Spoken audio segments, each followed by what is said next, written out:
I know that you all know my next guest. He was a Broadway star, producer, and director at the age of 22. At 26, he directed what almost every film critic has had on his list of the greatest films ever made, Citizen Kane. He has continued to be a wonder ever since. Critic Alexander Wolcott once said years ago, I don't remember where he said this, there but for the grace of God goes God, speaking of Orson Welles.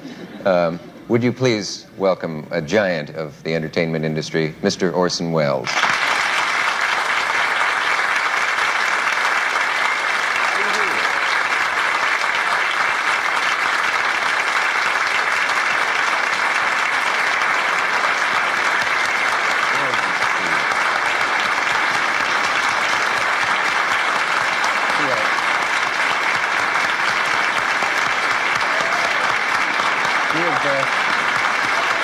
These are your people.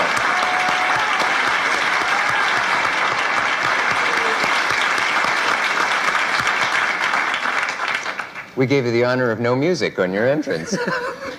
If you had your druthers, Robert, what would you have played? I couldn't think of anything grand enough for Mr. Welles. Isn't that amazing? That's the highest compliment we could pay you. Thank you. Gee, I used to be chased by a theme song for years, you know. What was it? Oh, yeah. The Harry Lime. I'm so glad everybody forgot it. Oh, yeah, from the Third Man. Thank you, thank you. We always can play what everyone's forgotten. Next time back, yes. When Dick goes out to fix his makeup, we can fill in. Do you worry about that? Things like how you look, and are you conscious of that when you're on television, whether your hands would be made after? Well, I'm not on television enough for it to have worked itself up to a phobia, because the few times I've been on, I got out of town soon enough so I didn't see it on the box. And that makes it possible for me to be here tonight. Mm-hmm. That's very nice. You know, you have me scared a bit. Not as scared as I am. Mr. Welles called on the phone the other day, and you know that feeling that you get that it couldn't really be true, and I didn't believe that it was you on the phone for a while, and I realized that it was, and I... there it is, yeah. And here, and one of us must be actually here at this moment. We were talking about reality, or you were, and what it looks like, and that's the spooky thing about television, is that it is real. We're just sitting here, and that isn't like show business, is it? No. It's supposed to be up and doing things. It's up and doing, sir. Let Jack do something. No, like Lee. You know, if you were to ask, I think, the average person, where is Orson Welles' hometown, I have a feeling that you would get a guess that would go all over the globe, probably starting with Budapest or something. And the fact that it's Kenosha, Wisconsin, is one of the most startling... That's the truth, isn't it? That's right. I was born in Kenosha. Do you ever go back to Kenosha? I left when I was 3 weeks old. So my memories are limited. Mm-hmm. I've been back to Wisconsin a lot, and I've lived in Wisconsin, but I never made it to Kenosha. 3 weeks old? Yeah, and I've got people who remember going to school with me there, you know. I've never been. What, at 3 weeks, that's amazing. Yeah, maybe 5, I don't know. Did anyone try to talk you out of leaving at that age? Can you remember early memories way back before you could speak? Yes, but I'm not sure it's true. Mm-hmm. Do you have memories that you think are real, and I'm not sure whether I saw it on, on television? Yeah. Of course, I'm one of the younger fellows. I remember television very well. It's the kind of thing that... I have pictures of, I don't remember the dialogue. It's sort of silent movies more than, of a grandmother that was dead when I was 4, things like that. But nothing very fascinating. I'd better go and make up my hands. No, please. No.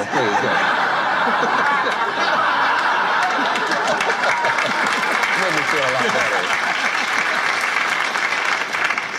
Are there any legends about you that you would like to scotch right now, like the fact that you, at the age of 4 months or something, wrote a thesis on Nietzsche's philosophy, or, there are all these incredible things like that. Yeah, Pack of Lies.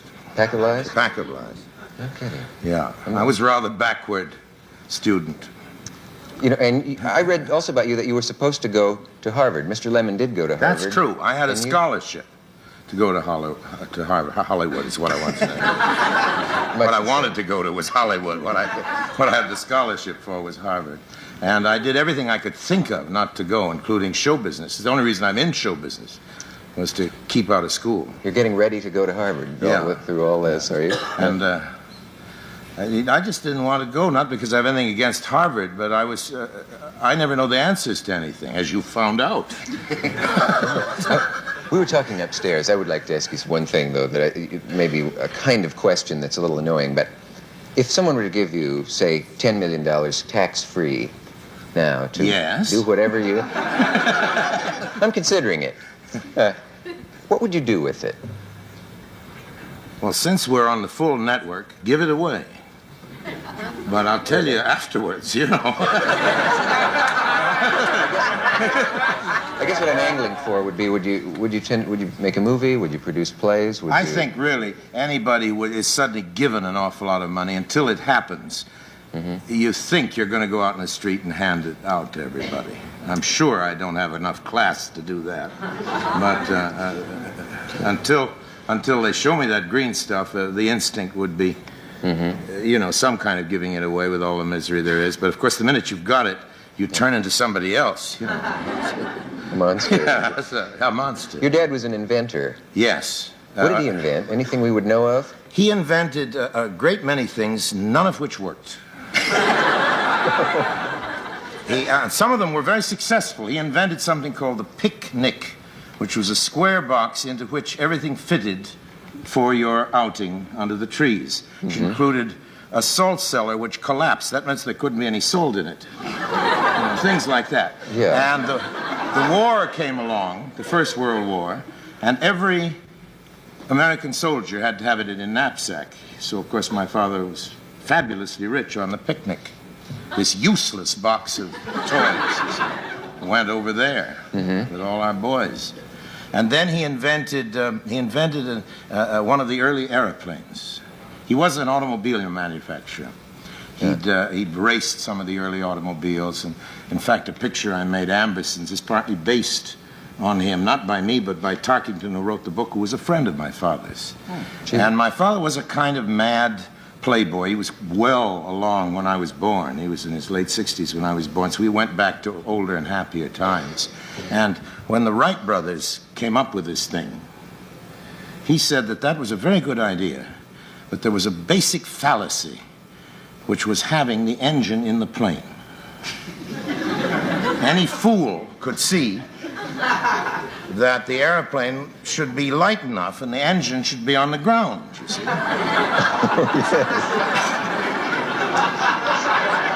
So he built an airplane which was in effect a sort of glider. And a friend of his, it wasn't his own car, had a Stanley steamer, which was the automobile worked by steam, you know, and with big wheels that could go over rough ground. And this plane was hauled along by the Stanley steamer with one of my father's servants as the pilot. He said it wasn't time yet for him to go up. He was going to try it out on the help. So there are two pictures I have. One is everybody lined up before in front of the Stanley steamer and the glider, looking very happy. And the second one is the wreck of the airplane, with everybody lined up looking just as happy.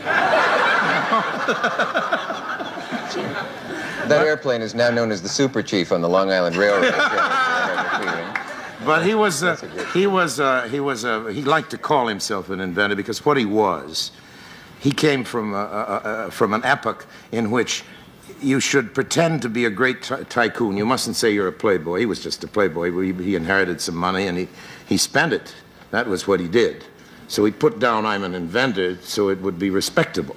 And these fantasies came up through the years. He was also a very lucky gambler. He really broke the bank at Monte Carlo. And he lost money all the time in business and made it up gambling, which is an interesting switch. Yes, it is. And in fact, it was in Kenosha where he was manufacturing some mysterious object that I happened to come into the world. That's me. Can you hold on for just a moment? Could we at some point in this evening, although I know it's the one subject you always have thrown at you, talk a little bit about Citizen Kane? Well, sure. Okay. Okay. If you've got dandruff. Could you direct me in how to make this transition gracefully? If you've got dandruff that you can't seem to get rid of, watch this from Tegrin Medicated Shampoo. Ba-dum-bum. Ba. Oh, it's us. Does this medium intrigue you, television? Would you like to? Oh, yes. Does it? Well, I expected, you know, I'd done an awful lot of radio and theater and movies and everything, so when the television scene began, I said, just wait, you know. And I stayed near the telephone. But for 15 years, it didn't ring, so, from Madison Avenue. So it's just now I've started into it. They're giving me a special on CBS. Mike Dan has given me, you know, the kind of contract for a television that I only had once in movies, but it took an awful long time for the phone to ring. But it intrigues me. I think it's just the great, great medium, but it also mystifies me. Doesn't it you? Yes. Yes, often. Even though you're a master of it, don't you really think there's something we haven't figured out yet? What? Well, you are. Where would a person reach you, though? How would they know where your telephone is? I think of you as a citizen of the globe. You're photographed one day in Spain and another day you're in Luxembourg. Process. Back projection. You're really... That's a little I'm inside. really in Kenosha all the time. All the time you're in Wisconsin. How would a person get a letter to Orson Welles is something that once intrigued me for a long time. And I often wonder, I really do, I think about you a great deal, and I often wonder what you're doing after I wake up, and I wonder what Orson Welles is doing today. Does this... Well, he's watching you if he's anywhere in America. How about that?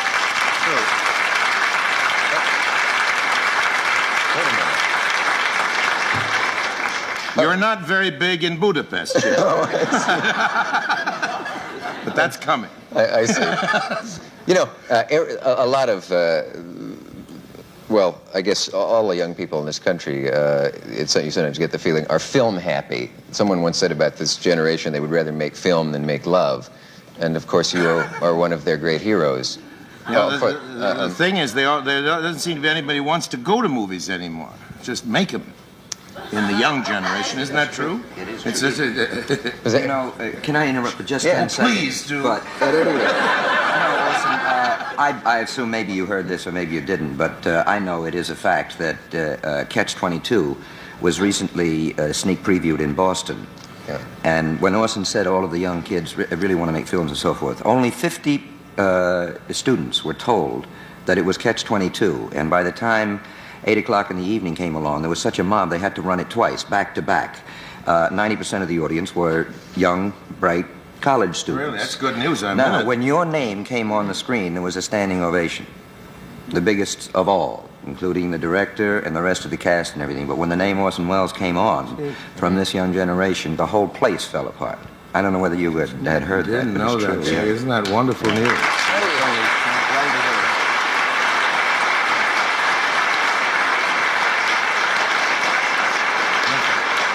It gives me faith, you see, that our industry will eventually... The point is, that was in Boston, and that's a new generation, because I used to open shows there, and that was a different generation that I opened to, believe me. You had trouble in Boston? In Boston. The worst thing that ever happened to me, can I tell this? Of course, you're not here every night. Even with the white hands? Oh, please, right. please. This was for a show I did with the Theater Guild and the Mercury together, which is called Five Kings, which was an adaptation of several of the Shakespearean histories. And we had the big scene where Henry V says, "Cry God for Harry, England, and St. George." And I had a tremendous stage set with 50 extras, all with bows and arrows. And when he says that, we shot off a cannon, and they all shot the real arrows across the stage.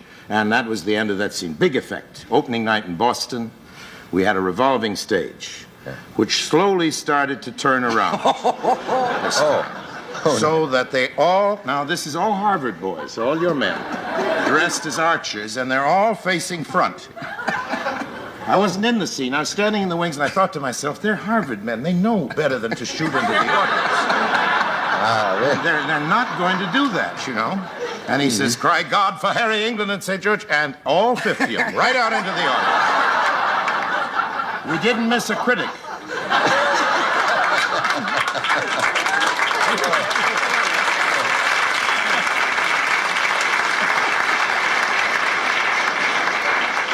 They got their money's worth that night. And after this message from our local stations, we'll be right back. Stay with us.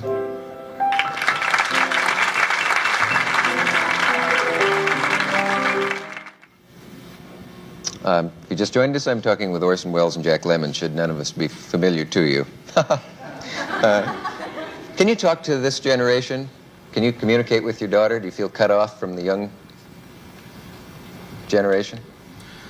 Well, I keep talking. Whether I'm heard is another question. I don't feel any embarrassment. I hear all about this great problem. And I think that gap is partly a generation one and partly a point of view gap. You know? I think it's the way you look at things that divides you from the kids more than the years. But maybe I'm just whistling in the dark about that, but it's the way I feel about it. Anyway, I was a kind of a middle-aged gentleman when I was 15, in a way, you know, because I pretended to be 25 when I was that age to match my voice. How does a 15-year-old assume a 25-year-old manner? Well, he gets hooked on cigars and he lies a lot. Those are mannerisms we associate with 50-year-old people. Yes, well, that's it. So I came on with that, and I never was young. And so then I started practicing being young as I got older. So maybe I just don't notice it because I've never been around the gaps long enough, you know. Would you recommend the kind of childhood you had where you were taken all over the world? Oh, yes. Oh, yes. I think that's what a lot of dropping out is about, people who'd like to be as lucky as I was. Yeah, I think your life is so appealing. Just luck, that's all. Yeah, that's what you were talking about. I wasn't smart about travel. I was just dragged around and taken to see shows and even nightclubs where children aren't supposed to be and everything. And people used to say, oh, that'll spoil it for you. When you grow up, you'll think you've seen it all. Not a bit of it, you know. Not a bit of it. You know, the one time I saw you in person was on stage in King Lear at the City Center. And I had not read the papers that day, and I had bought tickets, and I went to see it, and just before the house lights went down, and a voice came over and said something to the effect that of all the tragedies that befell King Lear, one of them was not breaking one ankle and spraining the other one, and you appeared and did the whole thing in a wheelchair. That's right. How does one manage to do both ankles? Well, I'm pretty good at it. Yeah. I'd sprained one just before the opening.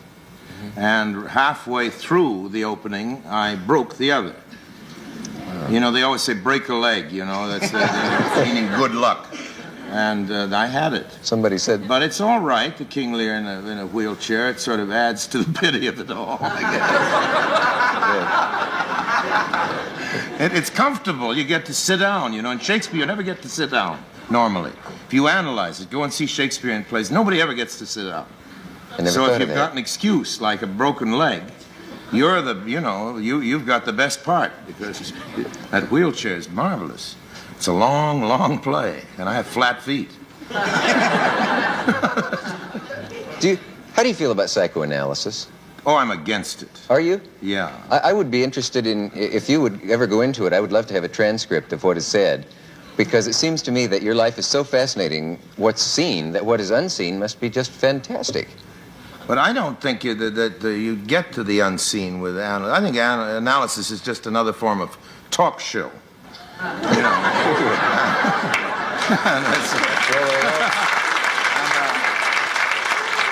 I prefer this scene to the couch. I really do. I think it does do a lot of good for some people, but for a lot of people it's just an excuse to talk about themselves at high rates. You know. And I'm awful tired of the language of psychoanalysis, you know. The jargon? Oh, that jargon, you know, you can't say anything. You can't say I got spooked a minute there. I thought I saw you, and it turned out to be the coat hanger. And they've got a big thing about that, you know, and coat hangers right away. You know what they go into. Yeah. And it's very limiting. I hate jargon anyway, whether it's political or psychoanalytical or anything, because it's a sort of a substitute for conversation. It's a real communications breakdown when you can only talk in slogans. Do you believe in any sort of the occult, clairvoyancy, or any of those things? I don't want to. I don't want to. I've had enough experiences so that I can't say that there isn't such a thing. Little odd things like that what? happened to me. None of them very dramatic, but I don't think it's right. I hope it isn't I hope it isn't true. What sort of thing has happened to you? Oh, you know, I've a couple of times I've kind of got a hunch about what's going to happen. Not about myself, but about somebody else. Things like that. And I'm against it. I think that it's too... I think there is some sort of a force, but it's kind of what electricity was before Franklin flew that kite. It's something that sparkles when you rub a fur coat the wrong way. And it's nothing more than that, and there's probably a great powerhouse somewhere that can be tapped. But until it is, it's in the hands of dangerous people who can greatly influence your life by what they say and to your harm. And you have predicted a couple of things that came true? Yes, but I don't want to come on and do that scene because I'm against people who do it. I think the best thing in the world, the best thing we have in life is the ability to choose. The act of choice and decision is freedom. And I think occultism, as practiced by swamis and all of this kind of thing, and the stars and all of that, may limit us in our choice or inhibit us. And anything that does that, I'm against. Yeah, that's interesting. You once did it sort of as semi-seriously, didn't you? As a yes, but it's all a kind of a side of magic. You're a magic. If I know you are, I saw you once at some kind of magic club or something. Yeah. I think we're all sort of yeah. terrible magicians here. A lot of, yes, we all frustrated magicians. When we come back, we will be back, as a matter of fact, after this message from our local station. Mr. Wells, I apologize. Please, Orson, please. Oh. Don't call me. Yes, my goodness. All right. Yeah. I must say, though, that there is a thing about calling you by your first name, which is done by people whose last names you don't know, that rather bewilders me. Have you ever had that happen? No. In show business, in movies, we get it all the time. You know, the second assistant director to whom you haven't been introduced to always calls you by your first name. And I had one meet me at the airport for a plane this year, and he said, "Hi, Orson, glad to see you." And he turned to the porter and said, "Sir, do you mind taking these bags?" Curious. When you were out there, I've always wanted to know the answer to this. You always hear that when you were 26 years old and you made Citizen Kane, and they said, you can't do these things. You can't have the background in focus or whatever it was, or you can't shoot a scene that way, Mr. Wells, or young Mr. Wells, or Orson, or whatever they called you then. And you knew that you could. And how did you know this? Because I didn't know any better, and it's very much in the line with what Jack was saying earlier in the show. It comes from just, you know, sheer dumbness. You're sure it's got to be you're good and you're great. It's ignorance. There's no authority in the world like it. But there's got to be something more than that technically. I mean, how did you know that... You know technically that the whole bag of movies can be learned in about a day and a half. I kid you not. Now, how does it work? How do you do it? You get a guy who knows how to... And then ask him, and that's the end of it. It isn't much harder than taking home movies. It's just about 3 points harder. Mm-hmm. And all these guys who do it try to make a big mystery of it because that's their living. Mm-hmm. And I have the right to say it because I had in my first picture in Kane the greatest cameraman who ever lived, who was Greg Toland. Mm. And he came to my office and said, "I want to work in your picture. My name is Toland." And I said, "Why do you, Mr. Toland?" He said, "Because you've never made a picture. And you don't know what cannot be done." Gee. And so I said, "But I really don't. Can you tell me?" He says, "There's nothing to it." And he gave me the day and a half lessons. And he was right. Showed you how the camera works. That's right. There's nothing to do. And so we had the day and a half, and there it was. But the only thing was, I'd been directing in the theater for years, and nowadays they have lighting people. We did then, and I had some of the greatest lighting people, in fact, in the theater. But many of the shows I lit myself, and I was supervised it. And I thought a director did that in a movie. So for the first 10 days, I was moving the lights around, you see. And Toland was behind me, fixing it up and changing the readings and saying, "Shut up, let him go on. I want to see what he's up to," which was very chic of him, I think. And then somebody told me, and then I went and got on my knees and apologized and everything. I thought that's what the directors did. Mm-hmm. Because if you see a picture by Ford, for example, you were speaking of Jack Ford earlier, he's had, must be 100 cameramen in his long career. And almost every Ford picture you can tell from the look of it. That it's a Ford picture, just from the physical look of it. His signature is on it, you know. Now, when every every list of great films, of course, many of them lead with Citizen Kane and say it's the finest film made. Do you agree? No, certainly not. That's My next one is, though. That's the... The Magnificent Ambersons. No, the next. No, not the one after that. The one I'm preparing at this moment. Oh, the next one. That's Next it. one. That's going to make history. Could you give us the title of that? I haven't decided what it is yet. Oh. I see. Now, could I just check one other thing with you? Is it true that the Hearsts tried to actually have the film destroyed before it was... They tried to have it destroyed. They even tried to frame me. In one town, I was doing some kind of date, I don't know what, bond tour or lecture, some kind of a gig, and I was in a nightclub afterwards, waiting to go back to my hotel, have a little supper, and waiter came up and says, "There's a police officer wants to see you." Well, I tried to hide, because if that ever happens, I'm sure I'm guilty. I don't know how you are about it, but, you know, Absolutely. the minute I see a cop, I know I did it. But there was no way out of it. I had to go see him, and he took me aside, and he said, Orson, I don't know why they always call me Orson. He says, don't go back to your hotel room. Yeah. I said, why? He says, they've got a miner staked out there and a photographer.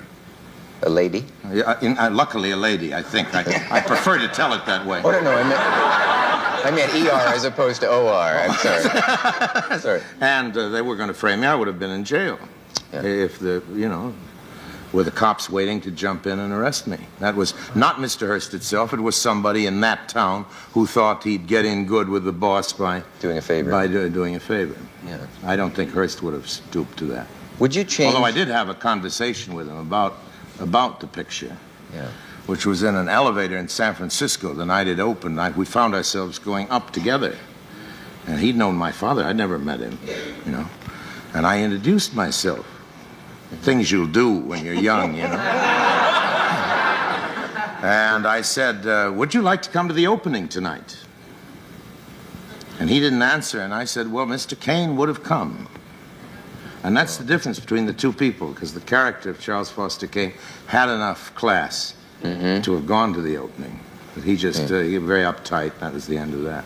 It wasn't really about him, it was made up of a lot of people, that's the truth. What's the last time you saw it? I saw it, that opening in San Francisco, and I snuck out right after it started. I've never seen a picture of mine after I finished it. You haven't seen Citizen Kane in all these years? No picture I've ever made, except as an actor, but never seen a picture I've directed. Only once? Yeah, well, Why? 1,000 times in the cutting room. Yeah, but why wouldn't you want to see it now? Because I like to sit here and think how good it must have been, you know.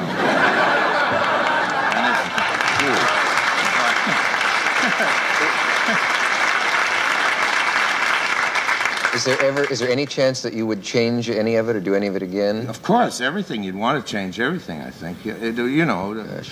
Don't you want to change things after you've done them, and a movie can't be changed? No, that was the whole thing. I just, and I like to think, oh, yes, and all those great pictures, and I know if I saw them, all confidence would go. Oh, gosh. Yeah. Well, we have a message, and we'll be right back. Do you find that same thing, Jack, that you don't like to see your films? Yeah, I fully understand it. Not now. I would speak only, as an actor. But you're going to direct one now, aren't you? I was so delighted to hear you give me that day and a half bit. I can't wait to get a cameraman, work for a day and a half. I got the rest of the summer off until I shoot it in the fall. That's right. Make it sound easy. Because I'm petrified. I'm scared to death, but I think you should be, actually. You bet. Or, if I was at all blasé about it, I doubt that I'd be any good. I'm not sure anyhow. But it's true, because I know that in films, once I have done them and seen it once, that each time, if I do happen to see it, I just see more wrong, and so I try not to, even when they come back and haunt me on television, Makes sense. I don't. But there are the ones who sit and just run it over and over again, you know? Just think they're wonderful. Yes, just think they're wonderful. Yeah. Are you making a movie? There is a story that you have been making a movie for a long time about Don Quixote. It's a home movie. It is? It really is. Because every time I get a little loot, I run and do another sequence. It's a picaresque novel that, you can do bit by bit. And I have this old actor, and I better hurry up, though. He's getting on. Playing Quixote, and I, dig him up, and we grind out another bit. In a minute, there's a little more bread around. But I confidently expect to have it out before the end of the century. We can count on that. Yes, you can count on We're going to that. hold Yes, you to that's that. right. Is And it true? I'll be glad to run it all the time after that. Again, okay, we'll hold you to. Is it true that you were the voice of the Shadow You originally? bet I was. That's true? You bet. And what a welcome can you- $85 a week that was. Can you remember the words? What is it? Now, who knows what evil lurks in the hearts of men? The shadow knows crime does not pay. And then that laugh, you remember? Yeah. All the kids in America could do it better than I could. I just got Yes, you know. I just got a few goose pimples as you did that. But it was great, and I didn't know how it ended, you know. Yeah. Because part of the deal was I was very busy running the theater, was that I wouldn't have to rehearse. So I would just come on, they'd hand me the script, I'd go on the air, and they'd get me into this pit with the cobras or whatever it is, and then my secretary, played by Agnes Moorehead, would break in and say, Lamont, or something, you know, and I'd come out. It was always a big surprise to me how I had the whole thing solved. It added interest as far as I was concerned. Yes, it would. Where were you when you realized the effect that the Mars broadcast, the War of the Worlds, had on people? In the studio when the cops came in. They didn't know who to arrest, but they'd been sent in, you know. And they had that expression that we've come to know and understand so well. And,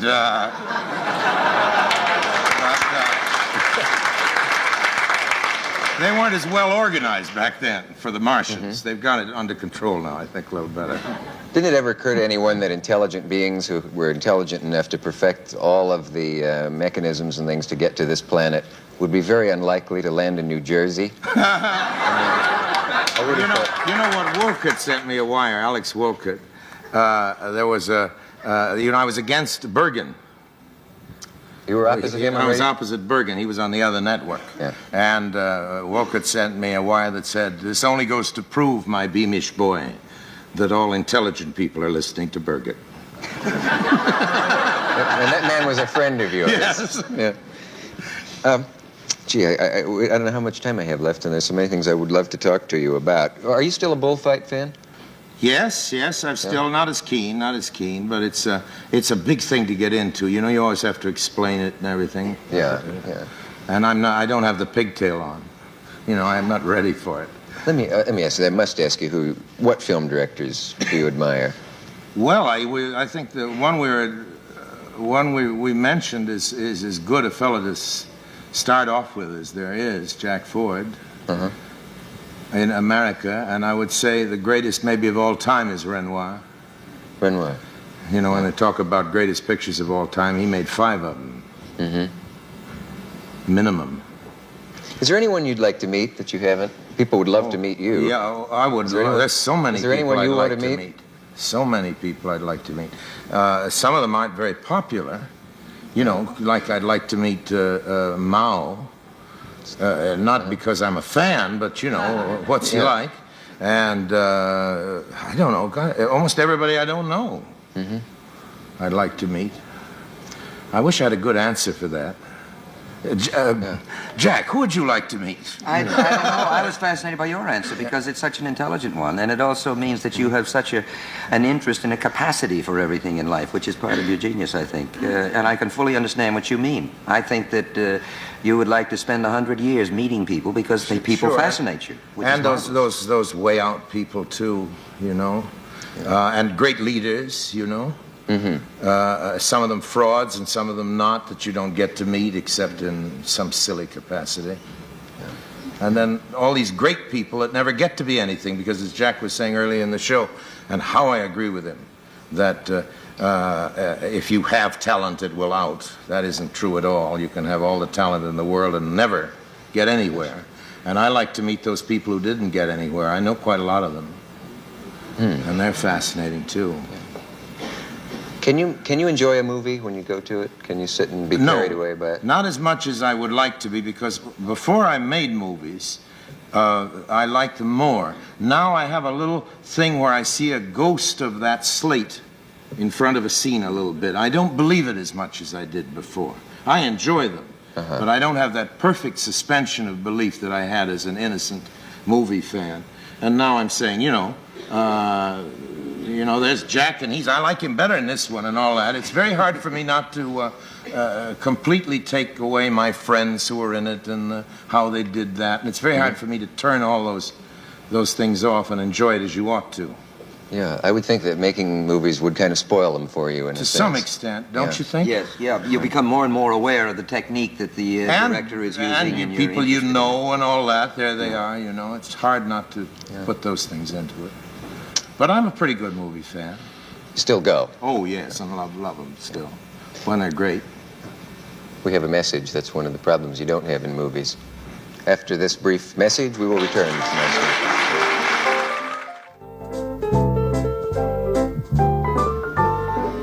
There's a bit of the Third Man theme. It's haunting you yet. Thank you, sir. We only have a very little bit of time left. Jack, your film is called The Out-of-Towners. Right. Yeah. Can I see it? Sure. Is it opening I'd soon? be delighted. I don't want to be with you because I'm petrified of what you might think. Yes, it's opening May 28th at the Music Hall. Good. And please get Don Quixote out before 2000, will you? You The year bet I 2000. will. It'll be at the Music Hall, too. Oh, good. Thank you both for being here. Thank you. We'll see you tomorrow night, and good night. WA 747, the ultimate in comfort and elegance. Wide aisles, oversized seats, meals on request, and your choice of movies. Somehow you feel more important on TWA. Fred Foy speaking. Good night.